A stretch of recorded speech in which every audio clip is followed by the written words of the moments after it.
ua matautia lava oe le tua tultas pa ia le tua Abrahamo Isako ma Iakopo o le tua le alofa muti vale.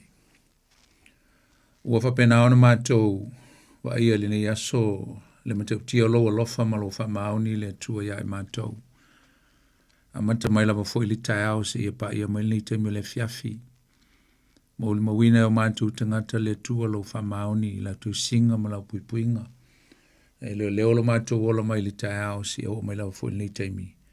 O le mātou te whape atu whafte te lele atua i lo le lei. Whafte i lo alofa tu noa, whafte i au whamunianga. O me alofa ese na e mai mo i mātou sa mātou ola ma whao ngaina i le nei aso. Whai ona mātou maua le malosi, le ngato mea ai o me inu o le ea, o lau tau singa i lunga al tele ma mea sa mātou wheo iai. Le o mātou tau nuu mai manmanui e whaaftei tele le atua. E vi ia lava lau swafa e whaavavau. Mātou whaaftei atu le atua o lau wala upa ia. Ia e ui lava fo i wae wala wina nisi o nai o mātou wō ma ainga. Mai se fo i nisi o nai o mātou kalisia ma e pele i nai o mātou ainga i nei vai tau o le sabalinga. Ia lo e whapenaona e tausi ma leo leo ina ma tua i mātou tu tele e o mai lava le yaso e mātou tu talo le tua. Anga le leile mano lo nganga ma ia e wha mai se atu i ainga ma nisi fo i ua o i eilo walau e nisi e pele ia i la tau. Mātou te whafte i atu le tua ni fiafi ono lau wha o le tanga e ala ia kiriso i Isu. Whai ona mātou maua le wha moe moe, maua ai le tua le ola, e mwhapena ona mātou ola i pēle niso i fuanga o i ele wha moe moe o le ola e wha vavau, o umana e saunia matapina ina moe mātou lau whanau. Mele mātou te whape atu e le tua whaftai tele, me uma whaftai ono Iesu, whaftai ono le ola tanga, vi ia lo swafa e wha vavau. Whaftai atu e foi on nei teimi ta ua e whavanoina, e whaawa wina i pēle au nanga o le mātou Paul Klame e pēona masani ai, mātou te talanoa ai ma whaita wina lau a fionga pa ia ma o mātou fitu whai ai. Haftai mo teimi tāua, teimi le lei, teimi o e saunia le tua, o teimi e whapea naona e whanga ai mātou i lau upu. Te talo ma wala watu nei e fiafi le tua whaamole se e mafuta nei mātou e ala le mana o lo nganga pa ia, e te fsosoni mai ma whaau mai me umola mātou whaia. Whamanui atu i au tangata le nei pō, mai se lava, i mātou umalava o le a mafuta, o le a whalongolongo, i a ma whasoa fo le nei fiafi e a leila upu, i a ilau whaunga i me uma le a mātou whaia, a mataina lo nganga whai ume uma i le nei pō le manuia, e ala le teite inga lo nganga pa ia, ia lava lo suafa le nei fiafi, umal ngā luenga, ia fo i mai lava le whatau wā, atu inatu i atu oe, le mamalu o le vi inga o le whane tanga, nei o asa umalava e o atu le whavavau lava ona Iesu lo mātou li u te talo atu ai. Amene.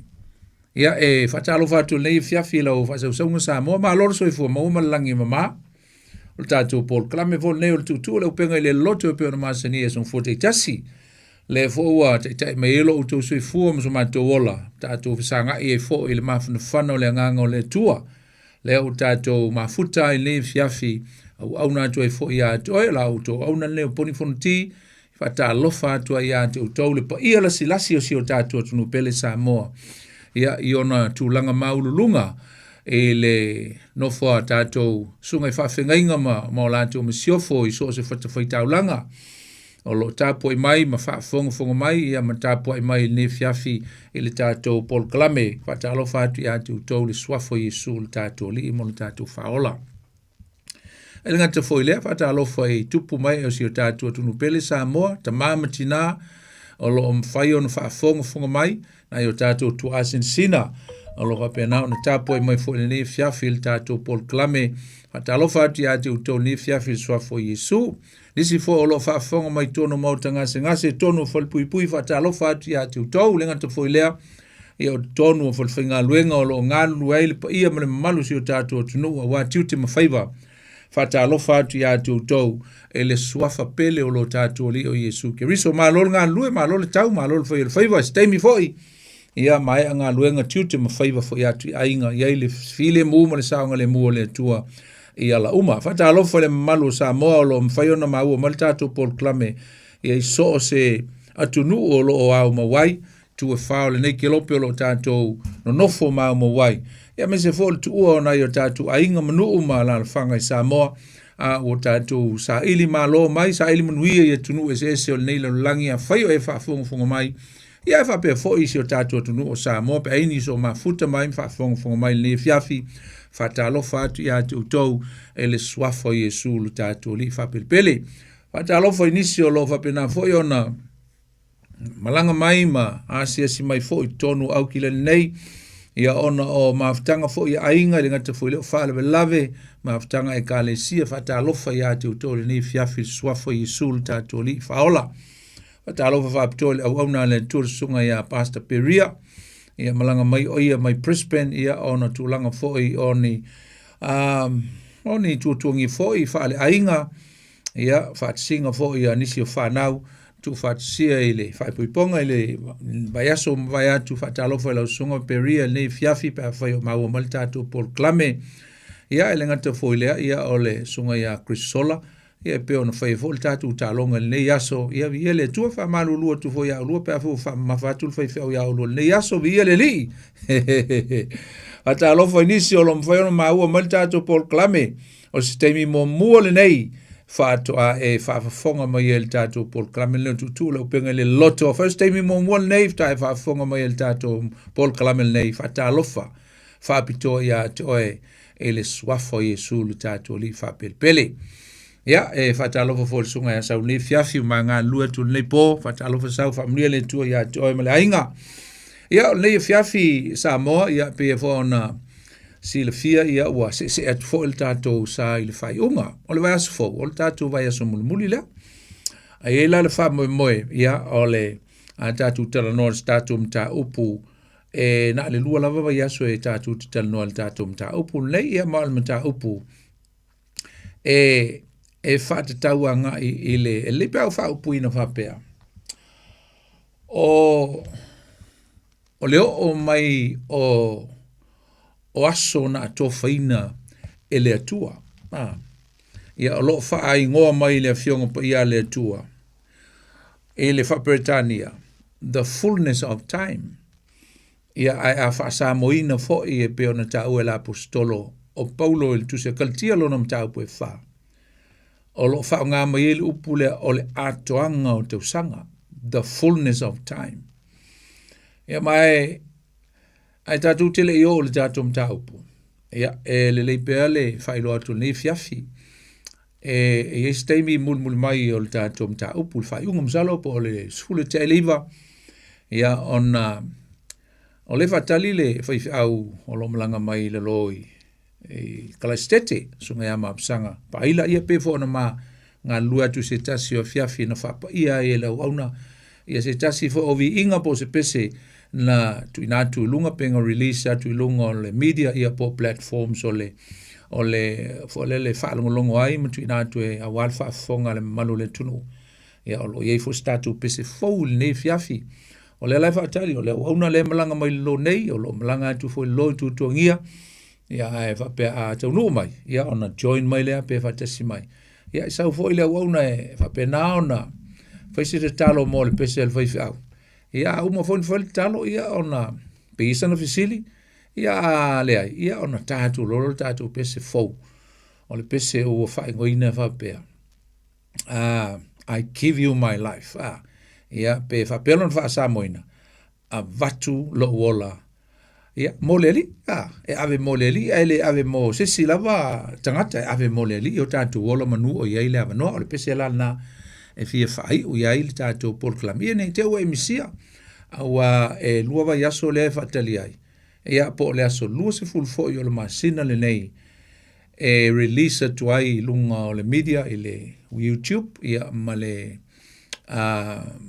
telephone nisi platforms ia wala wala u fa fonga sa mo te alu ia kiliki mai fa fonga ai ia ma fa popo e foi ni nai sene ia wa foi fa putu ia mole te pena ina foi o se special foi au ia pe a fai e te fa moli ina ile loto mai fina ngalu ia paula vale o la so soni ele tatu te mfainga fa pena foi ona e so soni ai ia le tele o le pa ia o le malu le tunu me se lava tama whānau o Samoa ia o lo whaia fo i lea au nanga o pespesenga ma whaangaina o tāleni ia o le tue whenisi di mani lipini mangi nisi whainga ia a ua o lunga o platforms ia o nai tau mo mo ia i fo ni nai se leni ia ele o le autu ma le nganga le o le whamoe moe o le tupe ia o le autu lava ia o le momoli atu o le whiau o le pese ia ina ia maua se mea o ngā mo oe ma lo soifua e le ngata o lo soifua i le tino ai maise lava lo soifua wha le nganga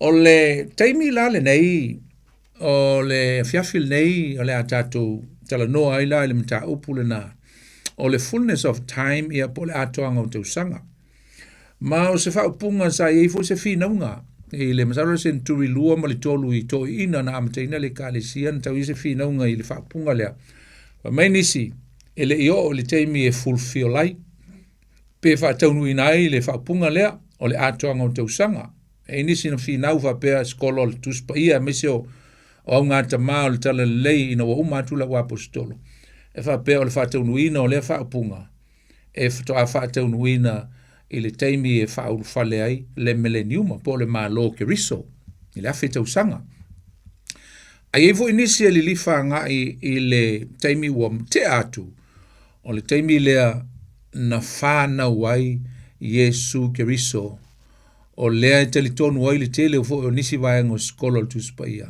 o le taimi le na whaataunu winai le tele o valo anga na tusi lima ngai le lumana i le tele o perfeta ia ma le tele o meo tustusia le whengainga tuai e whaatatau ia Yesu ke riso o le atoanga lao tausanga o le taimi na whana wai Yesu ke riso ua liu tinu tangata ai ia le laukou ua liu tinu tangata le tualava ina ua whanau mai Yesu i le tino e ala i lona tina o Maria o le autu lava la le nei fiafi tātou te tala noa i le tāu tele o le vai tau nei tātou te iai le whai ngoina o aso le Kerismasi.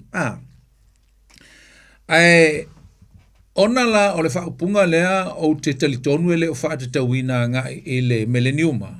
O le whaupunga o lo whaatatau le whaupunga lea o lo tu sia paulo le kaltie whawai upue wha. O i le atoanga o tausanga.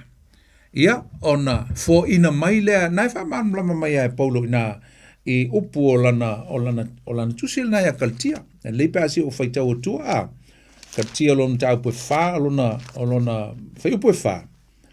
Lo ini whaupunga whapea. Ua o atu i le wha atoanga o tausanga. Ona awina mai lea e le atua o lona lavalo, na whanau, i le whawhine, na whanau ua nofo i le tūla fono.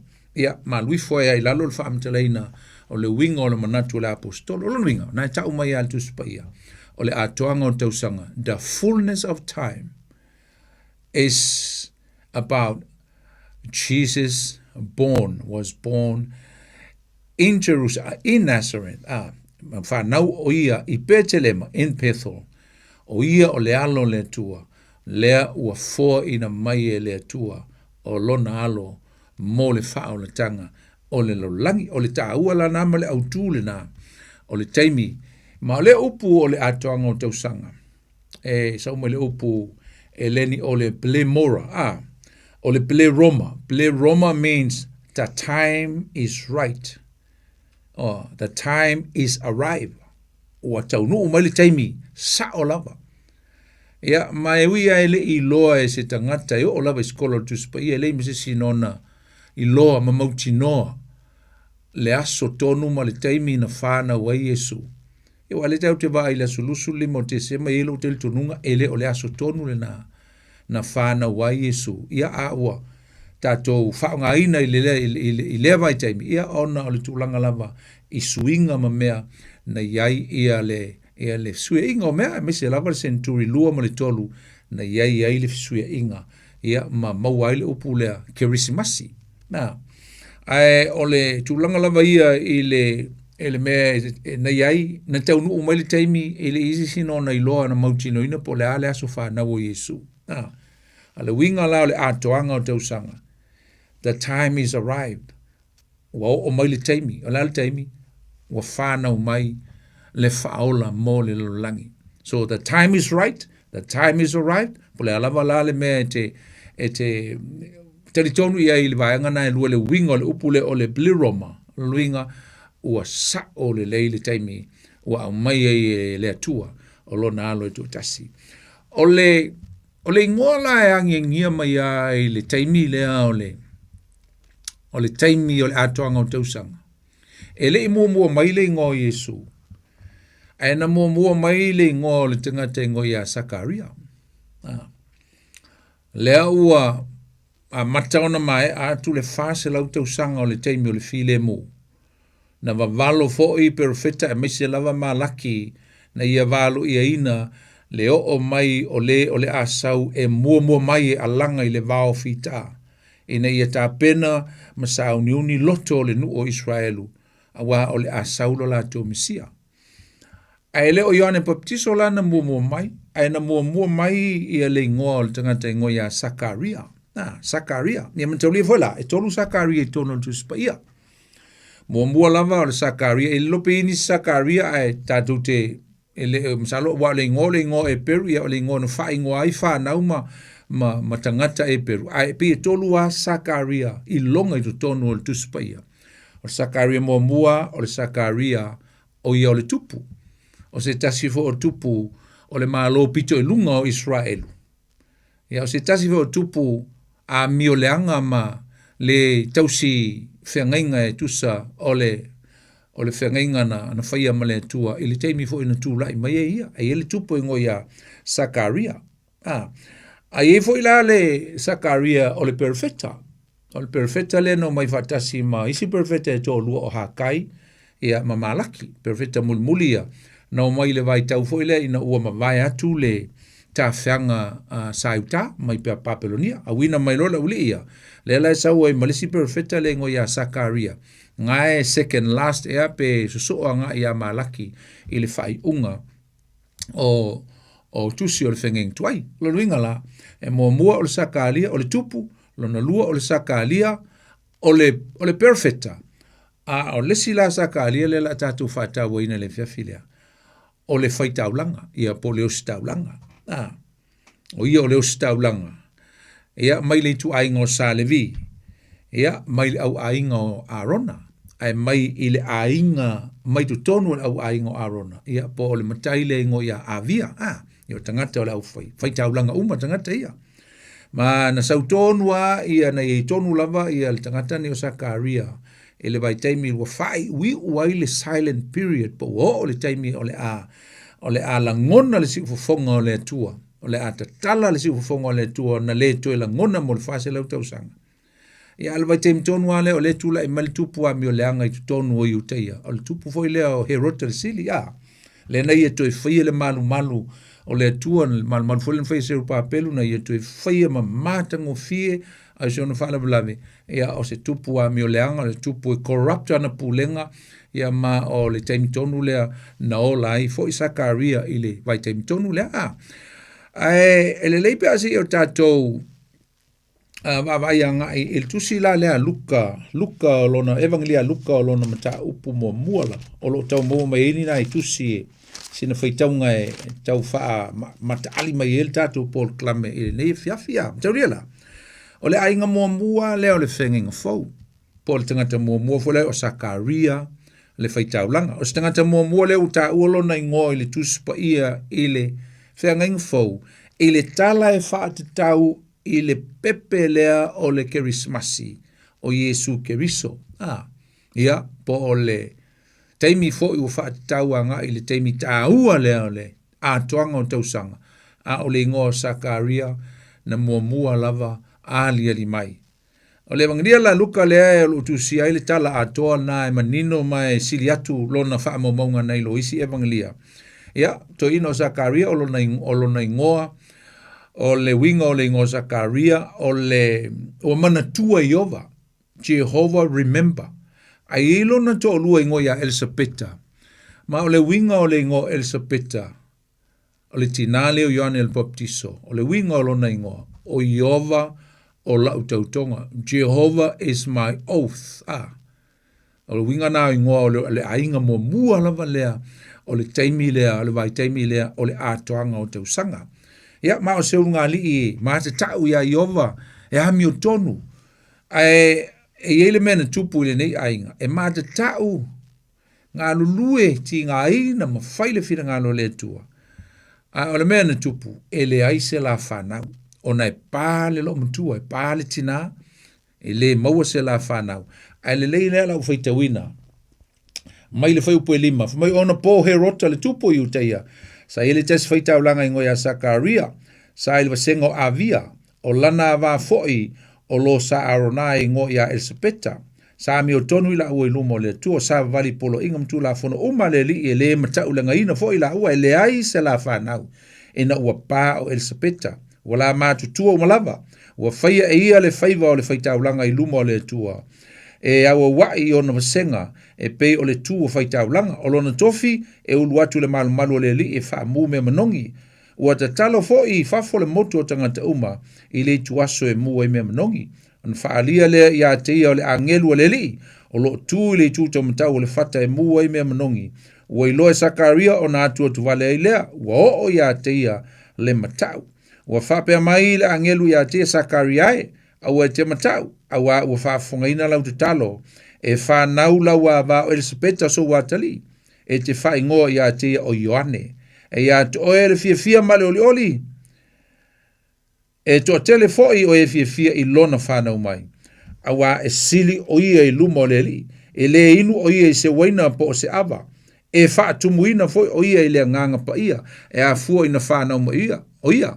E whaaliliu e ia le whanunga a Israelu e to tele le li i lola to tua. E momu atu o ia i ona luma ma le loto e lia ma lona whamalosi. E whaaliliu e ia loto ma tua i whanau. Whaaliliu o ia o e wa whalongta i le poto o e a miotonu e sa auni le nuu e whaatatawina mo le li. Ona whaia tuaile o sakali e la angelu. Pe fea ona o i loa le menei. A ua o toia ina o la ua wa foi ua loo matua o ia. Ona tali leo le angelu wa whape mai ati o au o ka perielu. O le tu i luma o le atua. Ua wina mai au e whai atu. Mata watu ia ati oe le nei tala le lei. Hau te foi. E ngungu oe. E te le mangangana se i o le aso e whai ei nei mea. A ua e le tali tonu mai ia upu o mea ia e tau nuu lava pe a o i ona po. O lo whaatali le nuu ia Sakaria. Ma ofo ina ua whaatuai ia i le malu malu. Ua alu ia i fafo.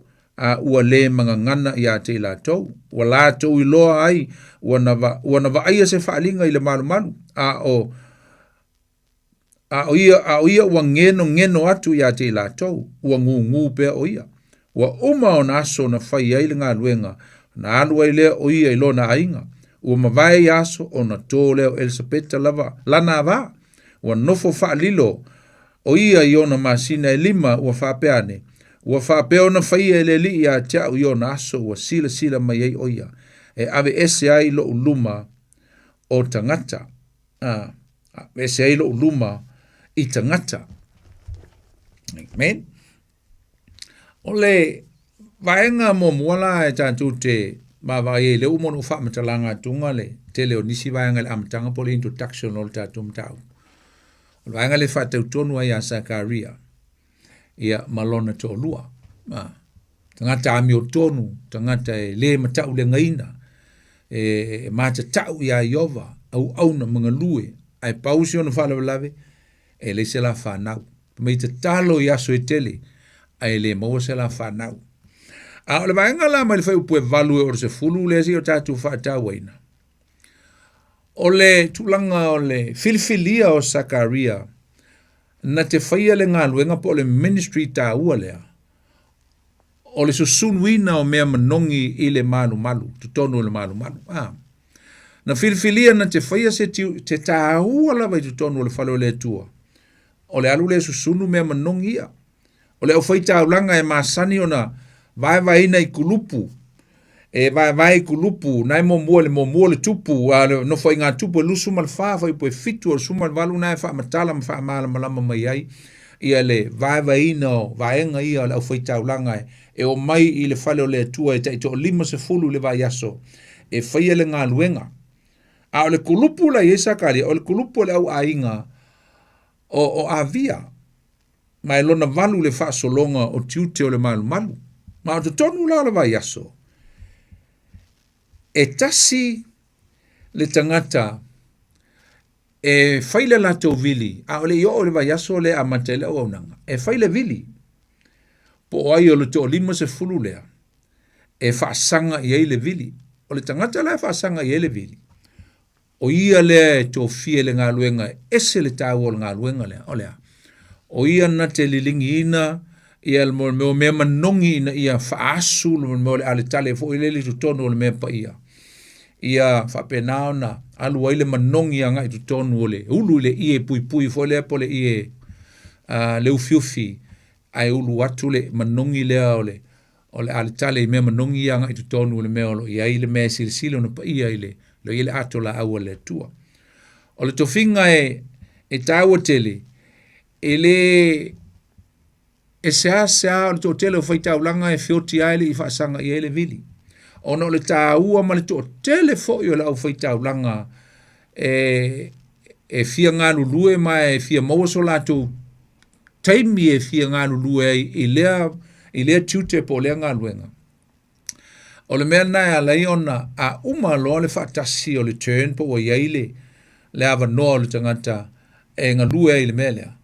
Ona le toe tuina lole o ia i le vili, i le si teimi, le luinga e wha solo ina ia tofu uma tangata ma o lātou. So it means that it comes in a lifetime.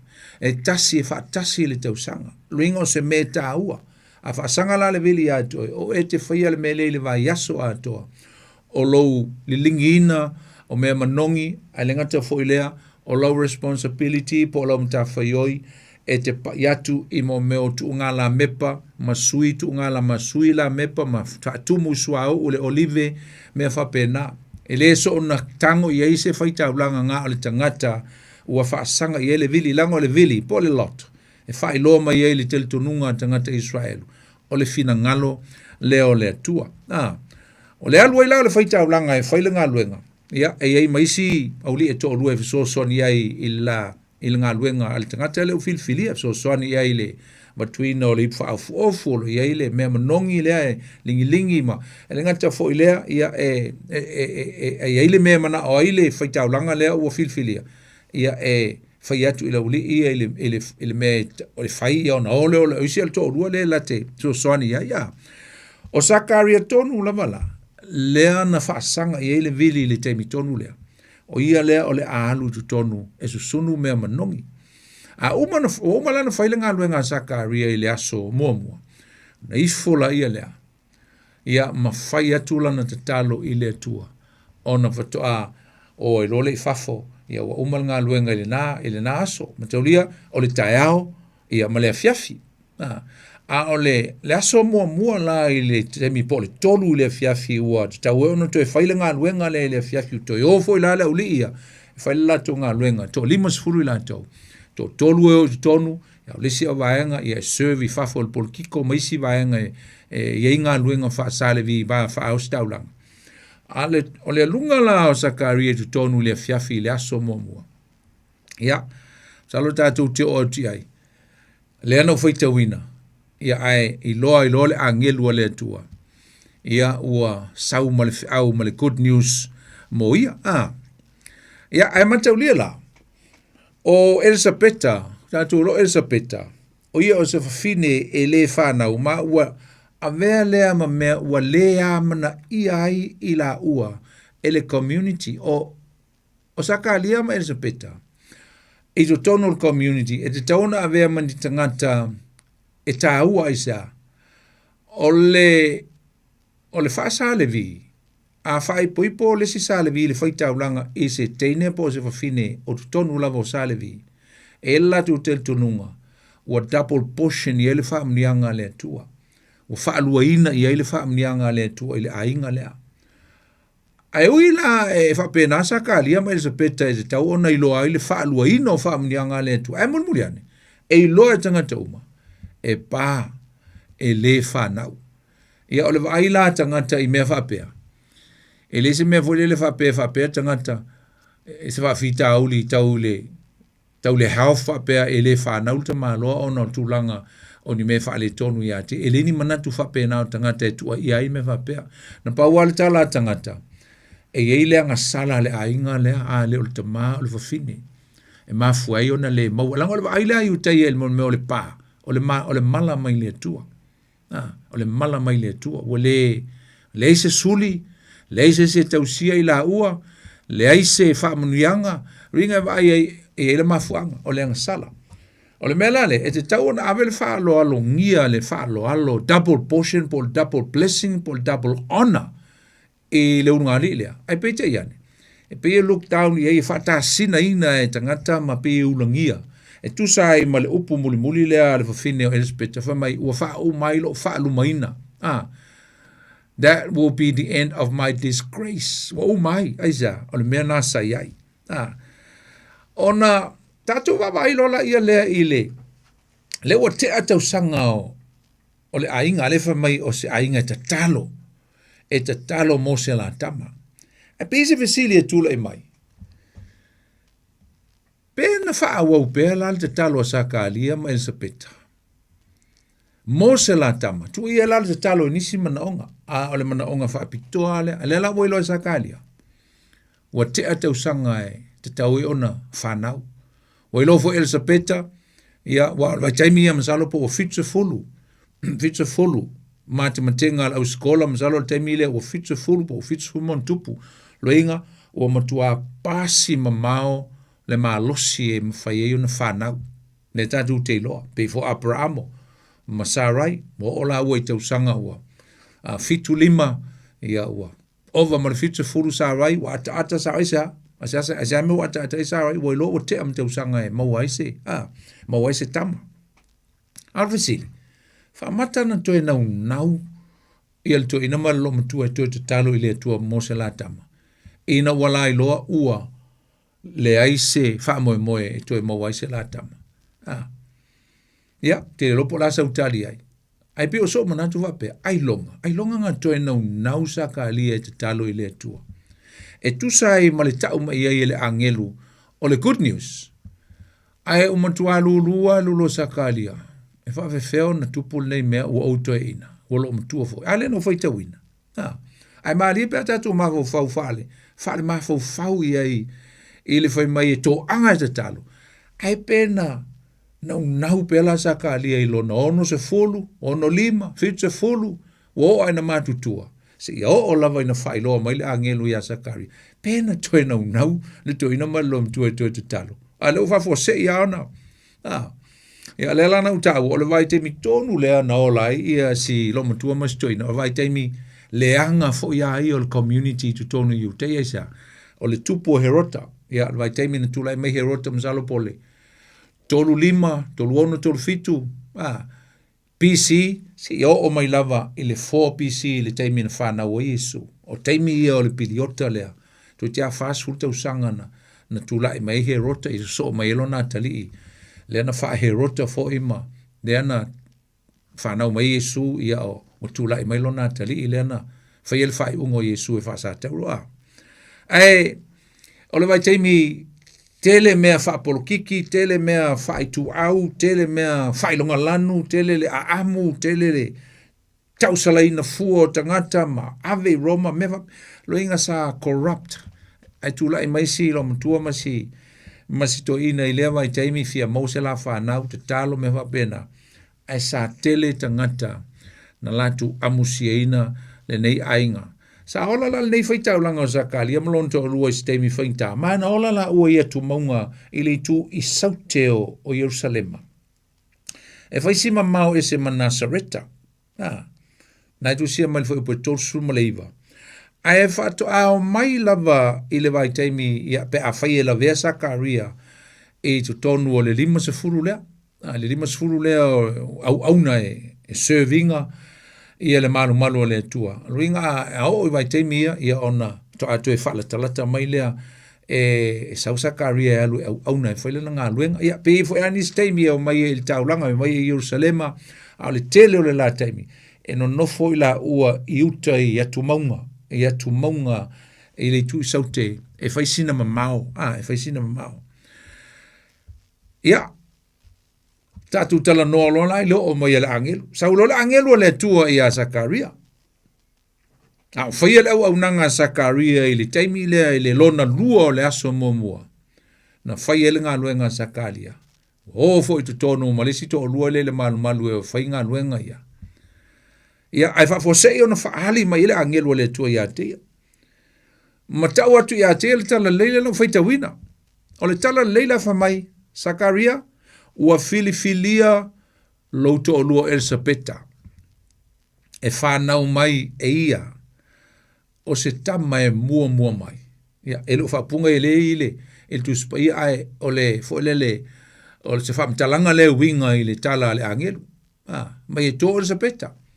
ma o ia o le ai e whanau mai le tama le forerunner po le e mua atu i le Mesia na le whai upo sumal fitu fai atu la angelu ia Zakaria o le o lua maua ina se tamatane mai te tau ono o lua tu e se ina le tama lea i le whana seri le nuinga le whapunga ma vai ese le tama lea pe au lua maua mo le atua pa ia mo le atua e le inu ava e le inu se waina e le o se tafi lo na ulu ia na me ai whapito e ai e nofo le vao o le tangata mo le atua e lenga teilea mo le tama lea na whai ngole o lua ia Ioane saua ma le ingoa mai le atua whai ngoa ia Ioane le winga o le upu le Ioane o le anga le lei o le atua po o le whapea o le atua o ia e anga le lei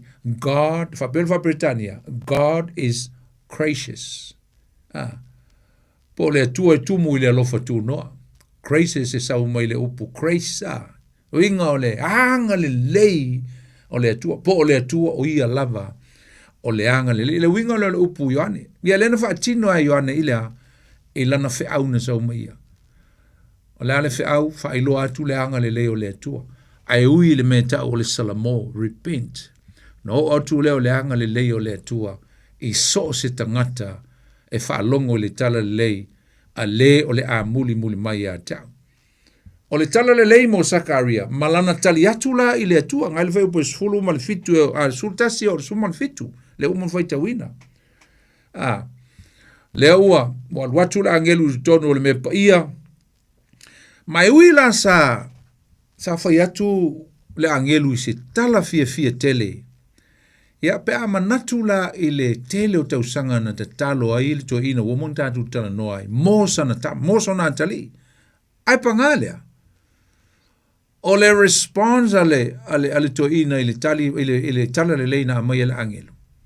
It was negative. E le o se tali le lei po se tali ato o toa sona tali tonu. Ana tali ato ia i se tūlanga e le tali tonu, e whaelo mai e le tali tonu ato toa e tusa ma le tala ua o mai. So he doubted, henanga yeilo na masaro salo, e le moni e le tali tonu o ia isa, wa manatu le toi ina, o ia ua matua, wala matu tua malona tolua, e le ai mase au wala e toi mawhai aio na la ua toi maua se tama. Kau tala la ko inga. Wa mama kukua. Wale se malo se whainga mai. And Lucas Fulman valu. O lo yei upu whapea. Whaipo suman valu. Whapea. A waele ai lava se mea e le mawhaia e le tua. Ngai whaipo suman valu. Le lau tue whaita wina tunga. Pe o le expression le angelu. Ina ua whalonga tu. E whaiasi negative. Whamaili whaipo suman valu. Ona whaiatu lea o sakalia i le angelu. Pe whape wheo na o iloa le mea nei, a wa o toe ina, o la ua wa fo i ua loo matua. Ia. Usu e tunga po vele me le i le whaapunga na, I think o le, ta moa no e whaita watu le ai tono le mta upu lea. Se tala na whai atu ai le, ia whai upo e torsuma le a whao, torsuma le ono po torsuma le fitu. Na, torsuma le fitu. Na e whapea mai. Awa e lea I lava se mea e tasi e le mawhaia e le atua. Lea I lava se mea e tasi e le mawhaia e le atua. O lo ta ua fo tu singa matei o lo na ta upo suma le iva. A lo na fai po lusu ma lono le upu lava lea. E le mawhaia e tangata. Ai le ai se mea e le mawhaia e le atua. It is impossible to man, but nothing is impossible to God. Le ai se mea e whaingatai le atua. Ringa whai o lo fol le atua, e whaia lava e le atua. Tu sai lau le te tono Sakaria. Sa whai atua ila angelu I ateia. La angelu le atua I a Sakaria. O le ai e ngungu. You are going to be muted. O le ai e ngungu e te le to e tautala. Ai, whato ai e tautala ina ua e va ai ma e tali tonu ai. I le moni o le folanga le atua. Le upuna le angelu na ia ina. For my until that boy will be born. Pe ao le whanau mo le tamalea. O winga, se ia umale iwa masina o le tamale lo na manawa whanau mai. Ia na whato mwhairo leo na e tautala. O le rebuke na le tua po le ha oa ina le tua na oa I eisa kalia ona o lona le teltonu. Le teltonu le folanga le tua. Ia na whafo se ia I nana le mwhau tautala sa kalia. Le mawhai sa kalia ona tautala. Ai te lole me esele mana ia le lui mai I le tala pe au whaitau ia. O le la ngu sa kalia. Ai le I whapea na avea ma mea nga vai mai lo fafo. Mo koe fo ia koe fafo o le fianga lui. O le lui fo na mo tangata mamai. Mo tangata matutua. Alala vai mawhaiunga tu lunga e alu le lotu. Pe uma sa kalia. Lala menga ya sa kalia. Ti nganga ilo sa kalia ile umwhaing tautala. Ai nga whai lava longa tiute. Langa le whaka auru whale atu le. To ina alu e whai longa tiute lea. Le mea na wala awa ile atu langa ministry lea. So sunu mea manongi. Teu tu ngala mepa. Va aile. Ele ngata fo ile o le whalawa o le ato le. O mino le laulau o le whalawa ma le whalawa o lo iai lunga le laulau. Le areto. O mea uma ia whai sa karia. Nga whai ngua ia le sto inga. Wa mai. Wale atu e tu o la wa faina le mafau sa kalia. Mentally, psychologically, he was affected. Aisa, la wailo wa I mai o ia le tua I tu tonu o lona malu. Ai na whai ala na ngā ruenga e le I whapea. Ui, mo ki ngālo o kuri si mamoria kua ule whale. Uka le la wā sa whai wa umi le loku. E se le maanga I ole. La ngona le mafatia. Ai ono le wala aua le tua. Ma le ilo le tāua o le mea na wala wina ia. Pa pe na fui o tō mātua pe a whai ma whaionga e tū lunga e alu le lotu. A ua le whapalapala. A ua te whapalapala I le ti ngāma le. Ma sita mai la ngona o le vai whamai o le au le loku o tū lunga e vai a sakalia. Whai ngua ia. Te lola le mea e ono vai aso, e ono aso le vai aso e whai ai, e o atu I le aso sa pati, wale whai, le aso lona fitu. Ai ono aso e ngalua ai, o le aso mua na whai na isa kalia. Na alu le aso lona lua, ngā alu le aso lona toru, ngā alu le aso lona wha, ngā alu le aso lona lima, ngā alu le aso lona ono. Ale na whai mai, ale na whai tawina, whai ina ua uma o na whaiva, malona tiute, ma le mea na wala uina ai o ia. Na whato alu e lole o ia I lona ainga. Talo whai to ina. Talo whai sto ina. Laua mai.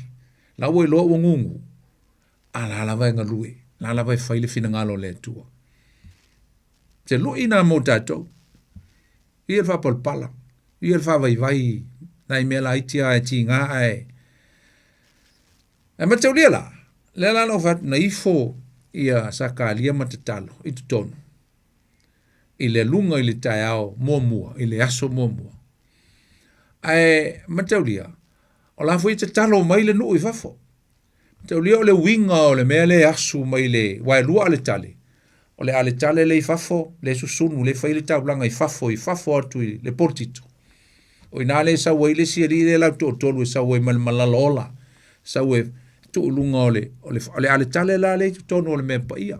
Ka luenga langa le si faita ulanga ya lue mai le malalola le malala glowing gold from outside. Mai la ia le tu e fa vela ile fa tau inga e fai lola luenga sa kali ala sa ia ole mo le lefu manongi le o ngasu lola ia le. E mai la le el ngā luenga la le sa kali e umana fai ia ona to tulu lo le matatalo ile tu langa le ata o le asu le alu tutonu o le ata le o tatalo. This is a symbolic of prayers of the nation and people of God. Le ata le o tatalo. Tatu tatalo e o se mea manongi e watu i luma o le tua. Ia watu tonu o le ia pui fo le e ulu o tua i sulu o tua i le asu le aluanga i tutonu o le mesi sirin pa ia la i le ato la o le tua. E watu la tatalo ia. A manongi le lei e tatu tatalo ma sa o le loto e fail tatalo ma tatalo fa le lei a o tatalo pepelo. E maanava e le tua le tatu tatalo. E la ngona le tua le smell, le aroma, smell o fole le incense le ana su sunuma. Apena uma le ata o le tatalo pe o le mea manongi le o tatalo. Ia fa maisi o le ata fo o le vi inga. Ia ai ile yo isa su enga le na vaenga ai pa o le me tau o le melea o le tau o le tatalo. E alu ile tua tatu tatalo. Na fautua leo Yesu mo i tatou ia tatu tatalo. Ai tatu tatalo. O le ata le ntupu i tono o le fale o le manu le tua. O le ata le o tupu le teimili nei i le tape na kuru fale nganga le utatu iei. O le utatu tatalo atu i le tua i le mea moni i le mea pa ia silisili ona pa ia o le al nofo inga o le nofo ali i o le tua i le langi. Ai fautua Yesu mo i tatou. Tulanga o le faita ulanga le ana iei, o le tulanga na lewa iei Yesu. Mo le osta ulanga sili le ana alue fai masui le nuu o le ngā luenga na Yesu o lo fai al temine o le tatalo fautua mo i tatou. Anu leo Sakaria, fa mai upunga i lalo lusu mal tolu mai. Na alu Sakaria lona ainga. Ia ina ua uma haso lana au nanga. Ai ua whaate ia Elisabeta. Ile lato to ina. Ua le mfainta utala. So, me tatou te wawaianga i mai sea o onga mo le vaenga mo tatou. O lau launga le ana filma koe kalesia. O le sila pointa ua le na ufa alia na filma to kalesia. E mai sea o onga mo tatou. Ua va aitele ia saka alia i le whawhita auli. A ua le va ai saka alia i le mawhaio na fo ia ina le whawhita auli. Zechariah is just like the same as us in our nature, il tato natura. So much we focus on the problem rather than focus on the problem solver. O le tua, he's a solver, he's a problem solver. O ia nate for ia ina lava whawhita. And God knows what he's doing. E sila fia le tua, ia tofutofonga trials ma me tofutofo i tātou, pe fo Sakaria. Fiu te talo. Ai o le taimi o makuale, ai ama se wha mo Sakaria, ke lo iliko i ka kalo Sakaria, e tusai malanga response ili tala le lei na sauma le angelo. Pa whenko pūr ngā me o māmakua. Lona winga, mai e tātou li tā ua tele. Aua ne ewa ai i o whawhita auli na iai te mil nei. E i o whawhita auli. E i o whawhita auli.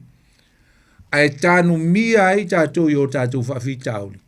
Pe a whaike ngofo yama, e safa yama, e manatu e leise si me tu e mwhaia ua le wha moe. E peila o Sakaria. It seems like Zechariah has no hope. No hope. There is nothing beyond for what he was looking at. Lala me lau vai Sakaria, o ia uko inga. O lonko o lua o lo makua.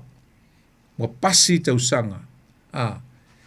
E mwhai e o ngā pēa la ua, ia pē toi au mai la ua se whanau i le lalolangi. O le whiaula na ave la angelu ia Sakaria, au e te whewhe. Whai upo suman tonu. Ua whaafafonga e le tua lau te talo. Your prayer has been heard. Al whai upu lava ngā le sultolo sufa. Pa mai le isi upola angelu, o le awhanau e sa peta, mawai so watali. Elizabeth will bear a son for you. Pea altala le tu mfaya Abraham. Ya, ta jolo vol fa fitauli no ya Abraham yam Sarah ya. Va ai le tino, va ai le fa fitauli, ai le va ai le tua e pule a me uma. Pule le tua e me uma. Mai le stala le angelu, a whanau maltama lea whai ngoia ia Ioane, whai loa aile, anga le leo le tua il tangata ang sala.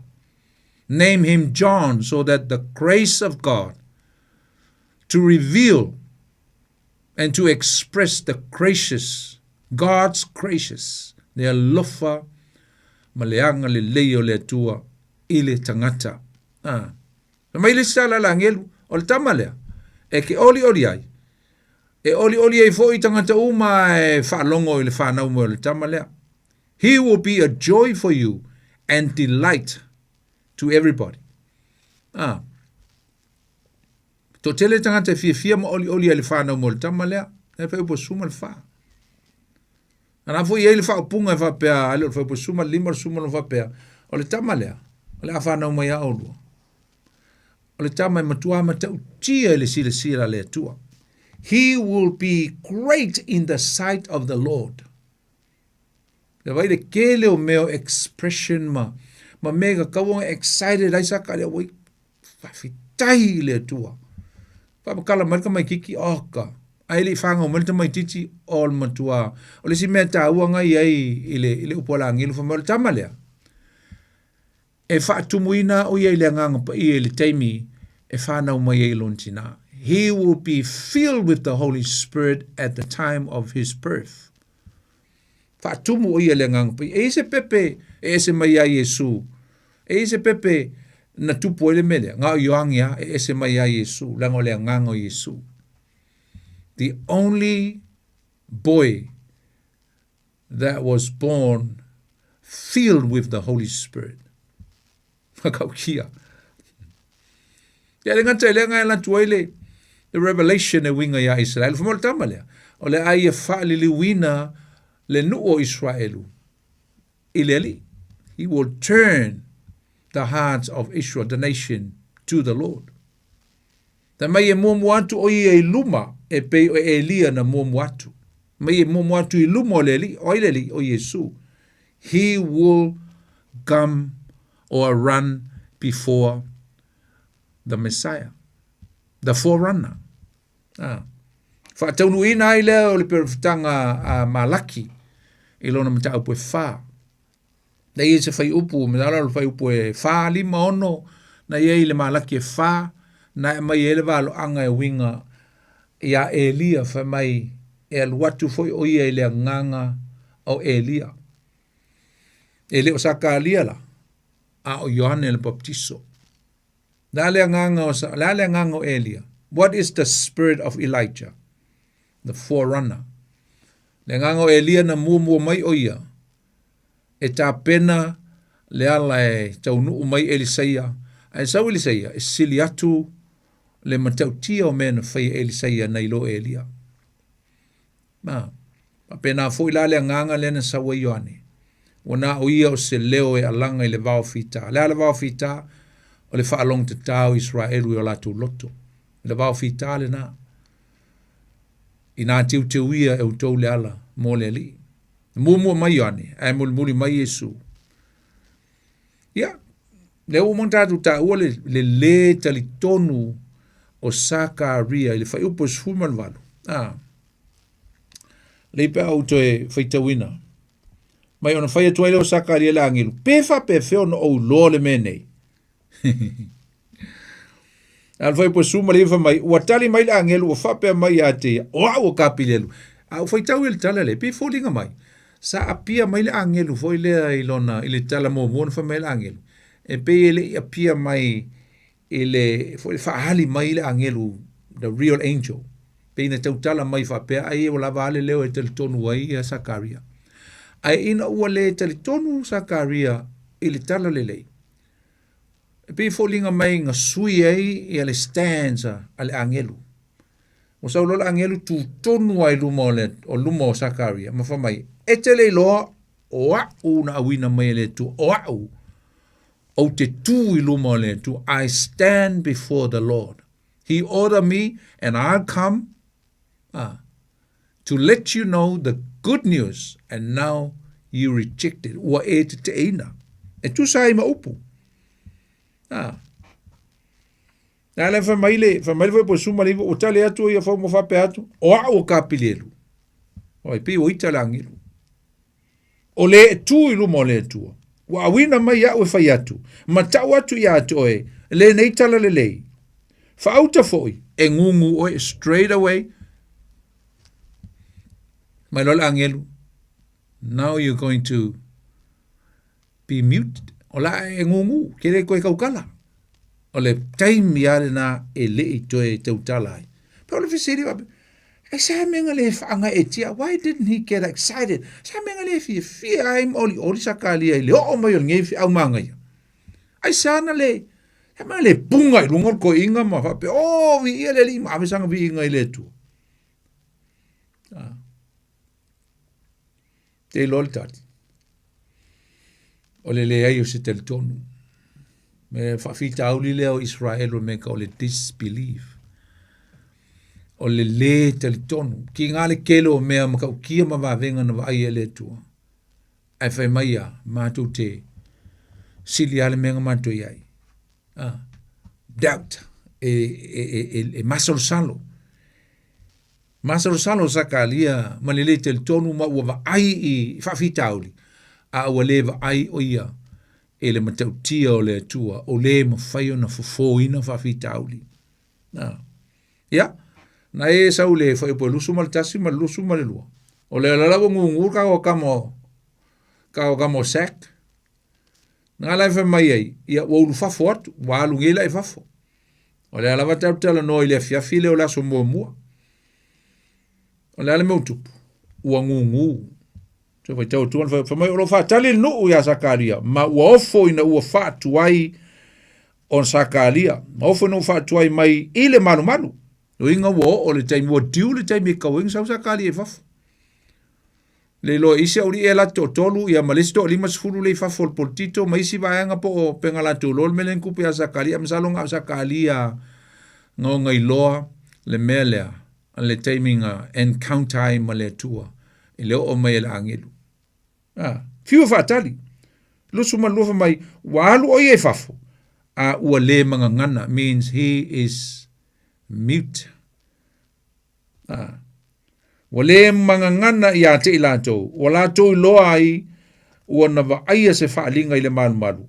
O ia ua ngengo atu ia te ilato. Ua ngu pea o ia. Wha loa e Sakaria mo me o sai mo me o justice. Justice for ia fa lima ma ia mamaka manguku pe o mea ngungu aisa e kau fa makala kwa ile mele o kwa le mafaya kau kala ua sasa ele tua le tangata le tonu ya te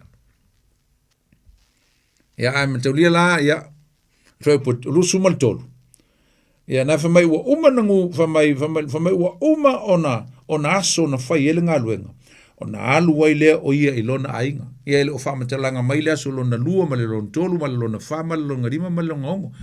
Ai ngā alu ngungu asko inga e whaila kia whaku angasko inga kako. Ua foi. No e malolo makua wakangi aku alu aku. Ua le ia ala kuroka u whaingi sain mangi kau whamakala ku lo makua le mele o kupu a kaha uele kua. Sakali ele ai. Nga lu e Sakaria inga wa lava inga wa malelele nga lu nga le aso no alu loa. Whamai ua mawai aso ona toi lo leo Elisabeta. Ia, na whamai ua mawai aso lo ringa e inga i aso nga. Ia, nga si kau mafuka koel ko inga lo makua pesa o le atua. O mawai nga i aso inga o la ua toi mo moel toi ina ma lo matua. Se i whai loa le wha maoni o le atua ilana folfolanga. La good news le wa fatino mai po tino mai fa mai ona to ai lea o Elisabeta o lana va fa mai wa nofo fa lilo o ia iona masina e lima wa fa peane ua whaapea na whaia ele li ia te au i o na aso ua sila mai ai o ia, e ave ese ai lo uluma i tangata.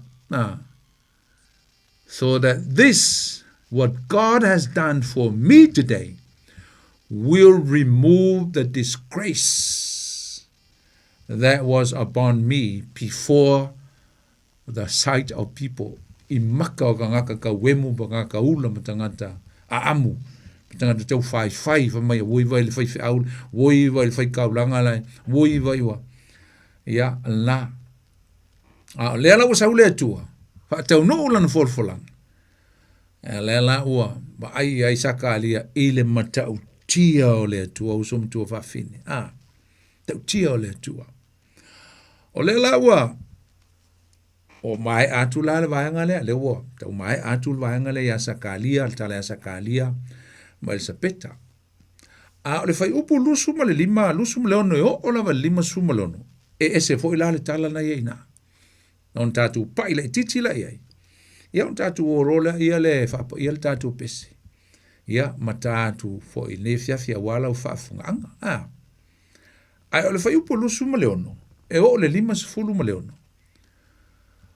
O le fe aua le tua e ala lava ia Gabrielu ua o ai o ia Maria. Wa longo atu Maria e tusa male mea ua fina ngalo i ai le tua.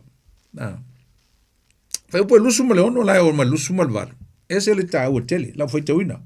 O le ono ma sina ua awina mai ai e le tua o le angelu o Gabrielu ili a ai o Galileia o Nasareta le ingoa ili tau pou o le ainga o Tavita ua faufautane ili tangata ingoa ia Iosefa o Maria fo ilona ingoa le ingoa le tau pou.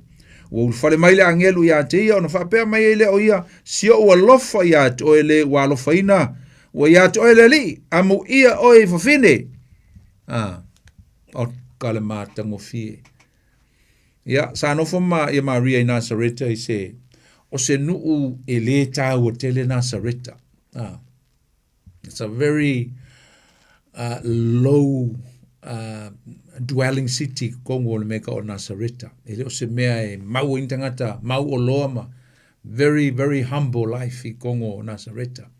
Nei teine o io se teine sa nofo tau pou lona o langa i masalo o Maria me se al telo fam talanga le au skola mai masalo po se mea o se fulu lima tau sanga le var sulu lima ma le lu se fulu very young virgin girl.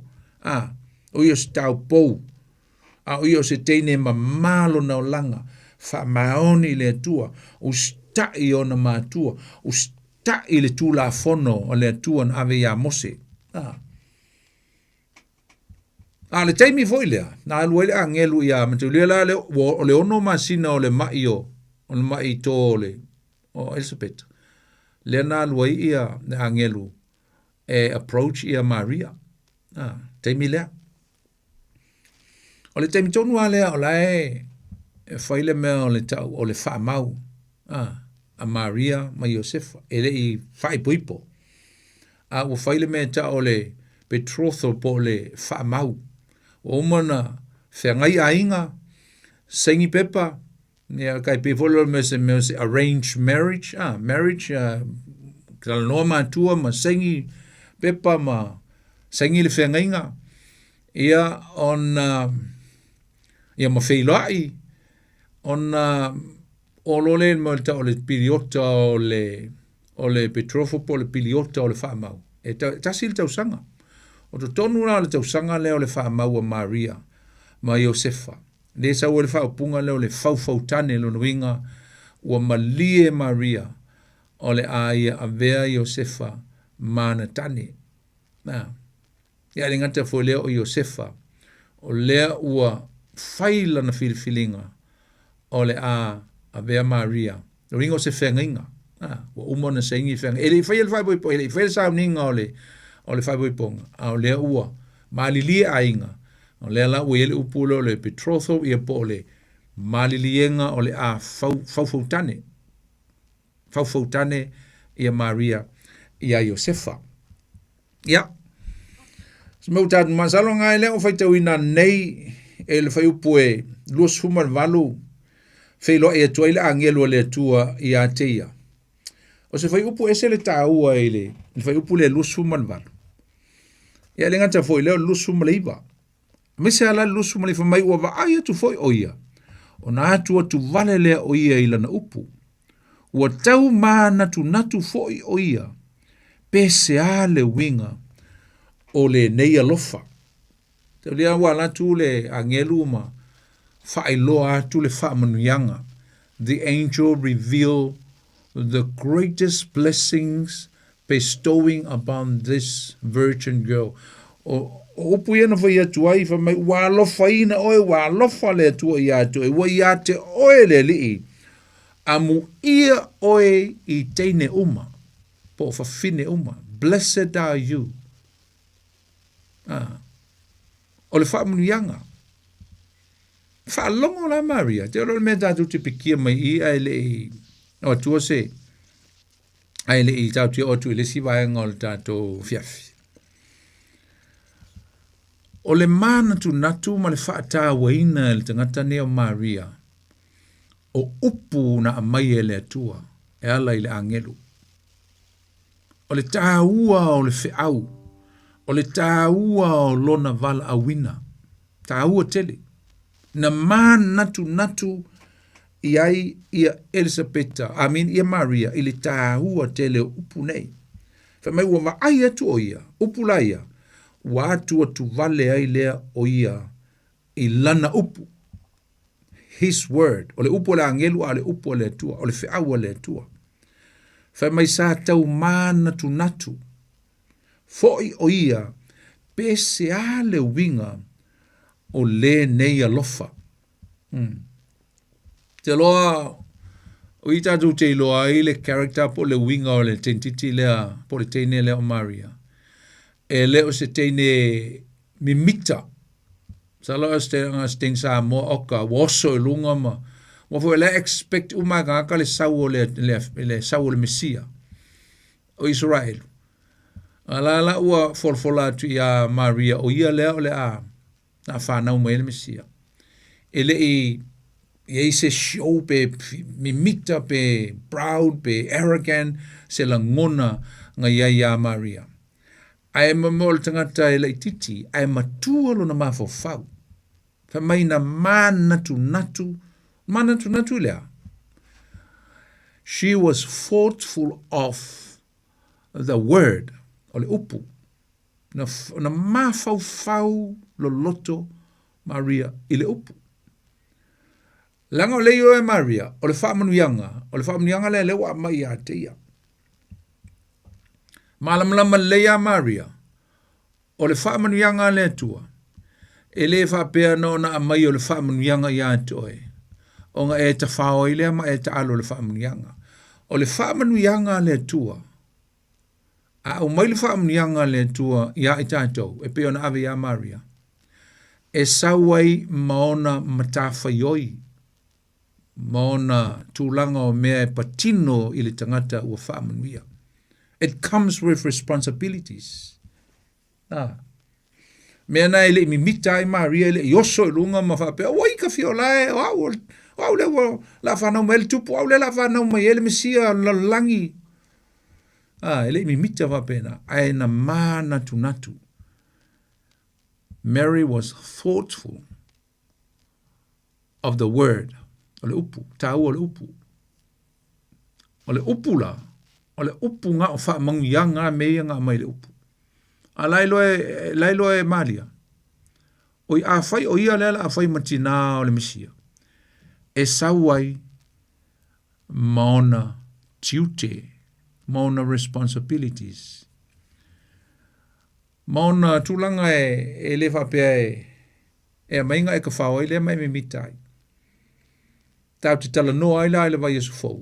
Ma wha waul tātou mta upu se o ai tātou pa iatu le whanau mo Yesu. A lea fiafi. Ia, saloa o tuai mai le wa le fai fi aulanga lena malanga i lo i lana ngā luenga. I lo i Christchurch i Queenstown. Ia lela ua. Ala whaangata mai ia i nā le tātou mta upu lea fiafi. Ia fa uma le vai aso ia le uma foi le I le vai aso. Ia on tato fa uma le pe a e mai ia fa ungo Januari tato mta up. Ai le tato no e si taua le Christmas ma le taua Christmas. Le tala e winga e a Sakaria. Ia le ngata foi lea o expectation to lua. Ia ai mai se foi.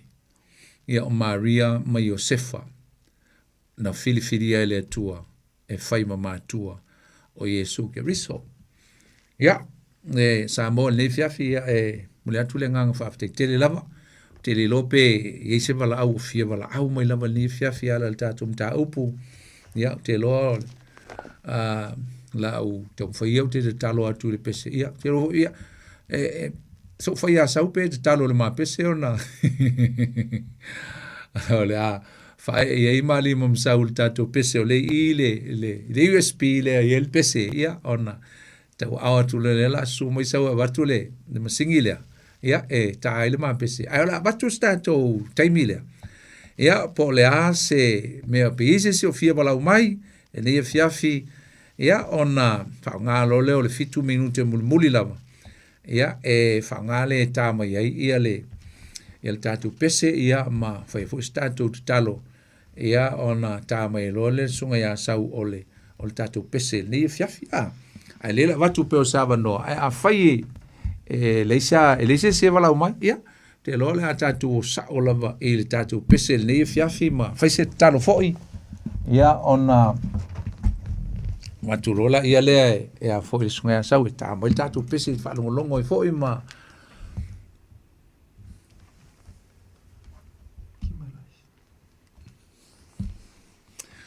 ia le usau tatu vala talo lava tatu vala mo talo Talofa. poni. Talofa lava Antonina. Ia na le mori atu le nganga le faftai ti sa fu me ka kumana ia ni tu la le afia. Eleli. Ia di le atu lango programe ma lo lava pa ma lo si kaso programe ni tu la le afia si te ala na le vili atu poni. Aftai. Ia lava to taimi ngalu ni tu la le po. Ia ka be fo de sunga ia sau. Ia Ia tua. ia lava le pese na la sau ia ta si karongo Eleli. Aftai lava ia te oltina Antonina. Pa aftai lango mai. Ia whaamanuia foi le tua. Vai vol nei pese mwhaamnianga.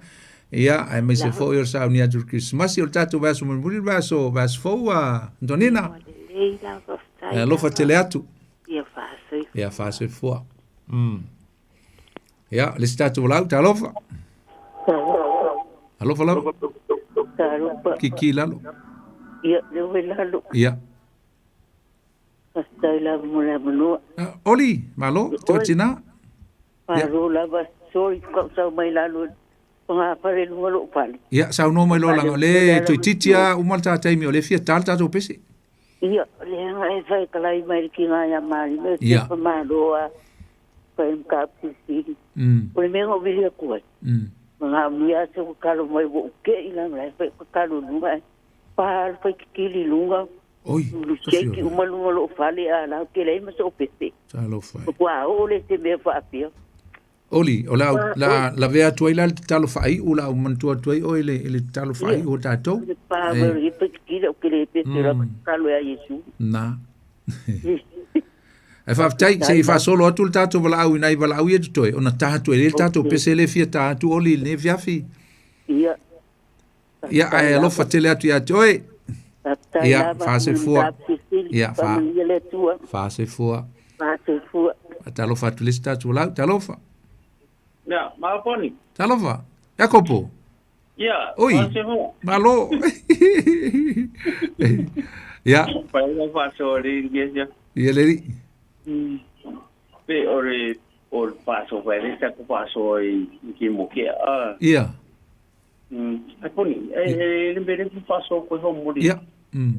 Ile sakaria de sai paso mai. Ia.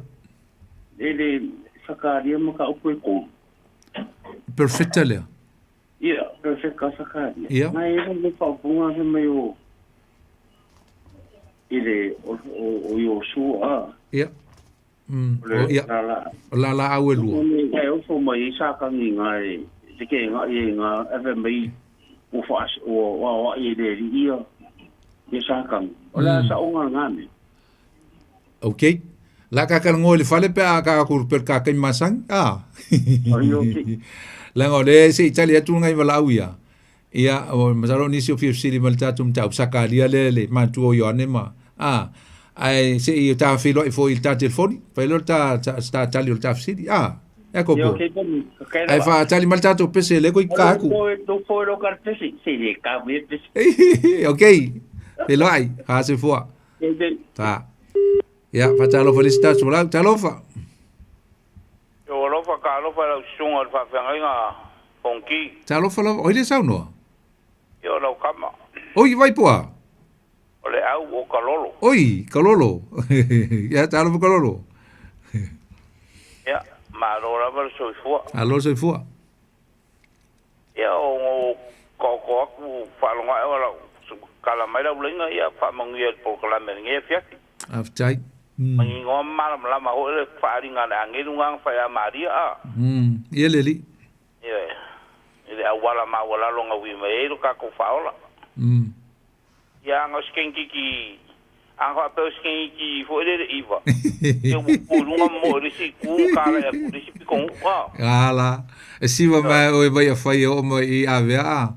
Yo ya vai de kali ma wala lo nga. Ya. Maria nga fa ile angit. Wa. Alo. Ya. Alo fangia la sunga manguel por kalame pe ola uma fela por kalame. Va solea. Oh iya, ngala mo la mo fa manguel kol ki si ma ta tu fela ya ta tu fela va sfo. Alo fa tu kalolo. Ya fa se fo. Ya so fo ya. Ya. Tau. Ya olea fa se tar neuti ile. Le ya tau le pese le tono le USB le pese le wa. Watu sunga ya sa. Ia, la faiseta talo sau ia na tai lo ta pese. No wole lava mal sunga fa fenga ya mapsanga, ia, sanga fa fongo mai ia manuel malanga. O fa na tintia ai tapo mai ia la fa talo fa ia tatu pese ia na. Tai stemi mo lunga ole tatu ala leo. Fa te telele tu ai me alofa mata leni, no fo ina mai ma tu te fangaina.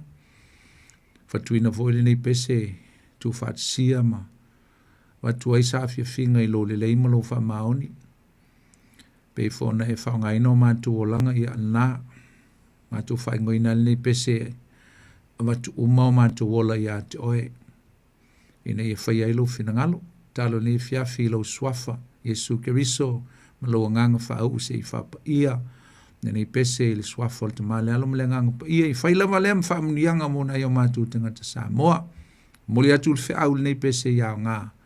Muli atu umalava ole a whaalongolongo ai. Whaamnia iau tangata, ia, taita leni ma mea lofa we whaonga ina I mātou. Vi ia I lau fio, ono Yesu o mātou talo tuai. A mene ia upo al nei pese, a watulo wola ina ia o ngā mo oe, a watulo leo, vi ia I o Yesu, a watu malo malosi, e whai e lo finangalo. Ia o mea umalava. Avatu mo o Yesu, I give you my life, Lord. I give you my voice. I give you my strength. Everything commit to you. Ia, o si lau whaafonga le fiafi, ia e se I tau mwhaiatu.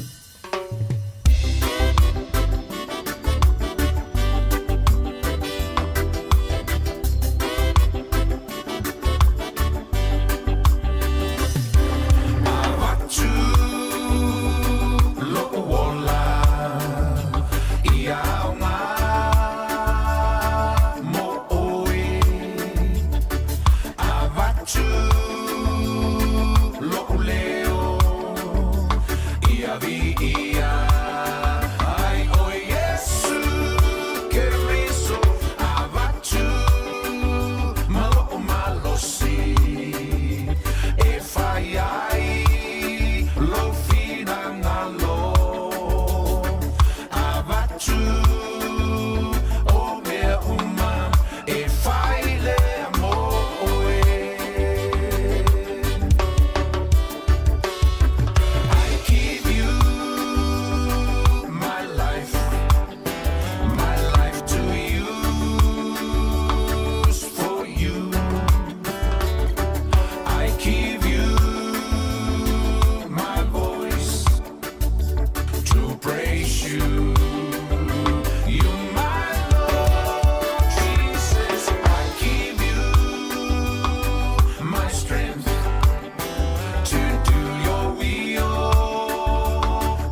ia ai o Yesu ke riso avatu mala o malosi e fai ai lo fina nalo avatu o mea uma e fai le mo oe. Yes, give it on, turn it on. I give you my life to use for you. I give you my voice to praise you. You my Lord Jesus. I give you my strength to do your will, oh my Lord. I give you everything committed to you. I give you everything committed to you. Avatu obea uma e faile mo oe.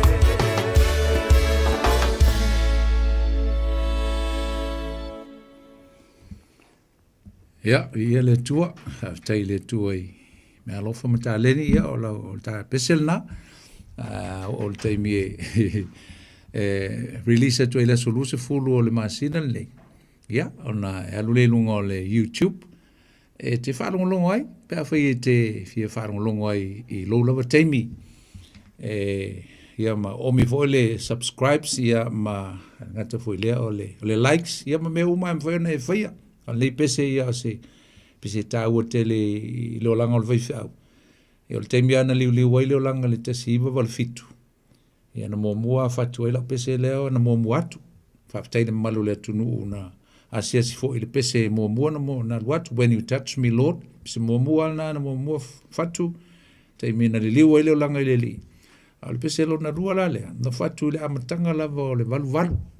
Ia Januari le valu.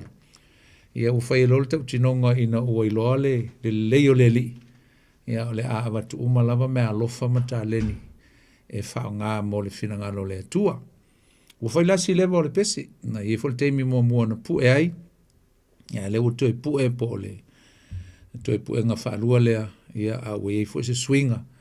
Ia ma whai fo i mwhamu nianga o leo ngā tupulanga. Ua ova le sfulua tolu tau sanga le vāna. Tau whai e pu e mua. Ia leo fatoa atu e pu e. Na i pese umai e sfulma le lua. Ia le lava la e wa iatu. Ai wha solo lava e le wha solonga i teimi sa o na fatuai. Mai lava le pese mua. Se o e le pese lona sfulma le lua. Ia mai si pese o mana tusia. E mwhai lava o na pu e malie. Ia pe a lava le teimi o le atua. E le lumanai, mo le toi lenga nga whaafteitele lava le pa ia o si o tātua tunu ul whaafonga mai fo imta po e mali tātua Paul Klame e le nei e fiafi a le ngata fo i leo nei te usanga atoa o le vaso muli o le vaso fau ia e whauma le tātua mta upu ia ma tātua sauni e whaise malo longa o aso o Christmasi ma le te usanga fau tātua toi taliu mai lea i steime o le te usanga fau whai u tātua se te talo ma tu te whaaftei atu le tua Yellow swafa e whaavau. Aptai le nei taimi u whaiwina le mātou Paul Klame le manuia. Lau whātasi mai ma lau sosani mai ai mātou. Whaungaina fu o mātou o langa au auna i a toe. O le nā. A watu uma mea lofa. O le mālosi. O le leo. E le ngata fu i lea. Ia o mātou wola. Tu ina tu uma lava e whai ai lofi na ngalo. Pe o na mātou pese ne fiafi. Whamnia i nai o mātou tangata Samoa. Ma lava e mese lava le maru le tu sa mātou mafuta ne fiafi. Whamanuia ia i la tau. Ngata fo leo teimi e whai ese malolonga. Ia i lo file mo. Ia i mātou uma. Ne fiafi se au lia fo i la so tai au. Ia pe la o fio e whavavau. Ia o nā le talo. Ia latu ia Jesu Keriso. Lo mātou lii. Ma lo mātou whaola. Amene. Ia, whamuni atu le whainga malanga fo tina matua ia tu le va sia matu e kalesia ma le whanau malanga tu fo i Samoa lo i Samoa le tama ia mamafuta i Krismasi ia manuia lava whainga malanga lenga te fo ler sunga le oao ia salima ia ma le whalitua ia maulalo o sia matu ngaluenga i manrewa ia la tu te malanga fatasi ia manuia lava fuafuanga uma le iai fo i sio tātua tunu pele o Samoa ia e whaamanuia atu fo i le mamalu le tunu ia mese la fo i le wauna le tua i sunga peria pe ona iai lo mafuta mai ma tapo i mai fo ne fiafi ia tātou whi loa i fo i tae au le malai pe a mose a manoa lo fatu fo i se opele ia lola o lo tapo i mai ia ma whaptai soso ani mai fo i leu suina o tāpese ia lava le tua lo fatu ia toe ia masia tā whanau pele ia we see you soon ia whaamnia le tua ia sau whaamnia le tua i le tunuu il ne fiafi swafo Yesu. God bless you all. Amen.